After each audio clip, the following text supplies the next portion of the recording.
Beli baju baru? Kena aja pakai Motion Pay, diterima di semua toko seluruh Indonesia. Dibanding penambang pasir yang saya temui di aliran sungai tadi, pekerjaan menambang batu ini jauh lebih berat. Oleh karena itulah,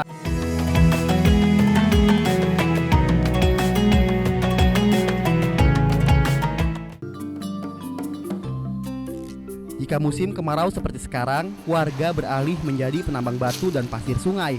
Aktivitas ini dilakukan sambil menunggu musim penghujan datang. Batu dan pasir yang ada di sepanjang aliran sungai di lereng Gunung Salak memiliki kualitas sangat bagus, sehingga banyak dicari dan digunakan sebagai bahan bangunan.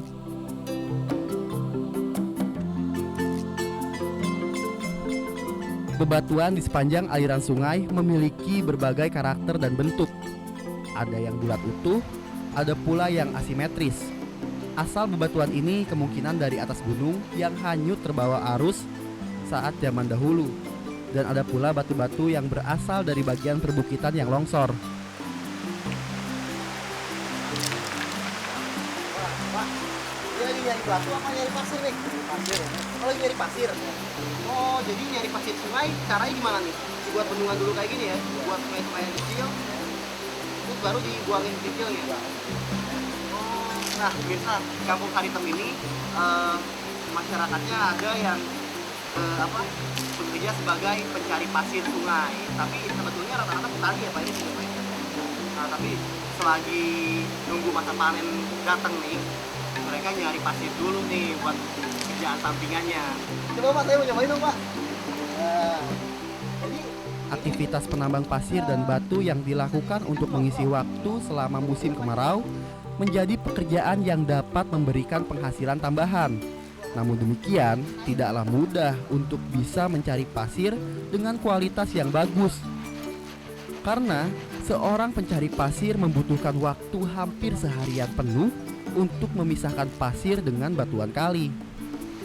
wah, Pak, kayaknya udah lumayan banyak nih Pak, saya dapat Pak. Pak, makasih banyak ya Pak ya. Udah boleh gangguin kerjaannya Pak. Saya jalan dulu Pak. Moga-moga pasirnya dapat banyak hari ini. Wah, sekarang Pak mau nerusin perjalanan Pak ke arah atas. Katanya di sana ada juga pencari batu pemirsa. Saya udah lihat gimana proses nyari pasir di sini dan Pak masih penasaran nih. Pengen tahu cara nyari batu kali itu gimana? Batu kali yang buat fondasi itu loh. Tahu kan? Penasaran? Ikutin Pak terus ya. Selain menambang pasir, di sini juga ada warga yang menambang batu gunung. Bebatuan besar berasal dari perut bumi yang dimuntahkan saat terjadi letusan Gunung Salak juga bisa memberikan pendapatan tambahan bagi warga. Dengan membelah batu besar tersebut, warga yang bekerja secara berkelompok bisa menghasilkan 1 truk pecahan batu siap jual. Dibanding penambang pasir yang saya temui di aliran sungai tadi, pekerjaan menambang batu ini jauh lebih berat. Oleh karena itulah, para penambang harus bekerja sama.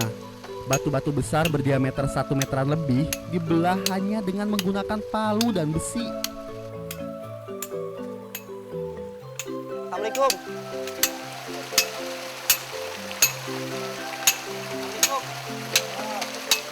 Wah, detailnya banyak banget Pak. Keren saya. Wah, itu lagi udah batu Pak. Wah, hari ini udah dapat banyak. Oh, udah dapat mobil itu ya Pak ya? Oh, itu yang dari sini. Nah, pemirsa ini adalah lokasi tambang batu ya Pak ya. Lokasinya bersebelahan sama lokasi tambang pasir pemirsa. Wah, kalau mau ya silakan. Oh, boleh nyoba Pak.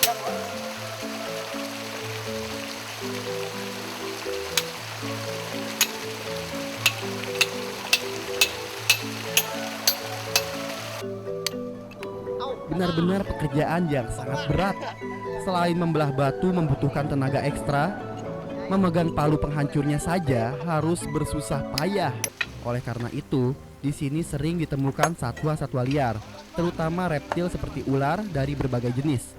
Salah satunya 2 ekor anak piton molurus yang ditemukan oleh penambang batu yang sedang berusaha mencongkel batu dari dalam tanah. Mana?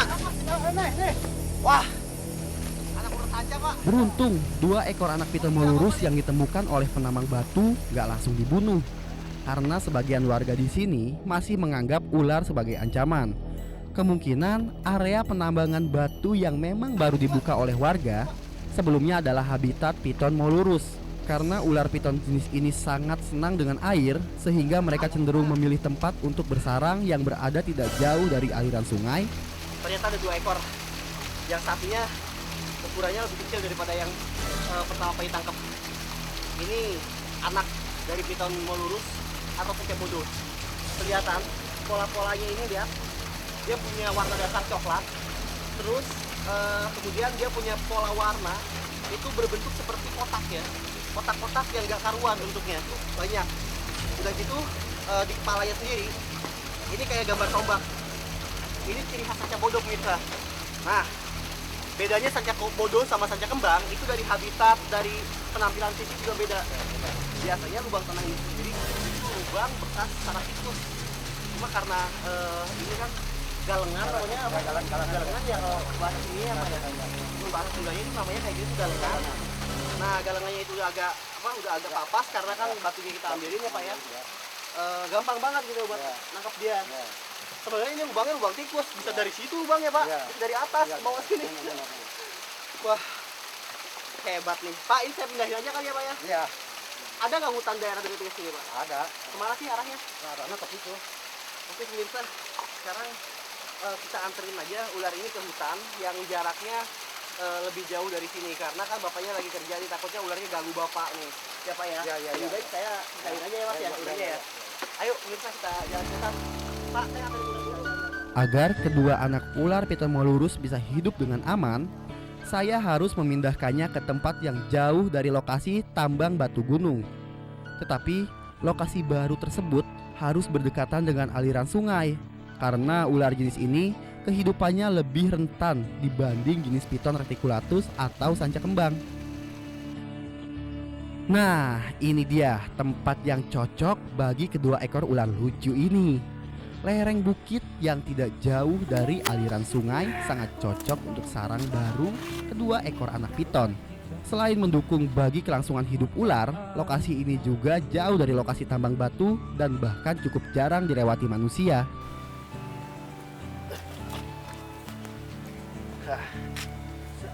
Nah, ini adalah daerah bekas eksplorasi juga tempat pertambangan. Cuma karena udah berkurang bebatuan dan pasirnya, jadi daerah pertambangannya pindah ke arah sana, di atas sana. Nah, daerah ini sendiri mungkin jarang sekali ya orang datang ke sini nih buat nyari batu atau buat nyari pasir. Karena pasirnya udah nggak ada, tinggal tanah aja. Dip aja akan lepasin anak piton ini di sini. Ini tempat yang aman buat anak piton ini bertahan hidup nanti. Aduh, berat sekali rasanya meninggalkan kedua ekor anak ular piton yang sangat lucu dan masih rentan hidupnya di alam liar ini. Namun demi kelestarian piton molurus yang saat ini sudah sangat jarang di alam liar, saya harus melepas dan mengembalikannya ke habitat yang relatif aman dan jauh dari jangkauan manusia.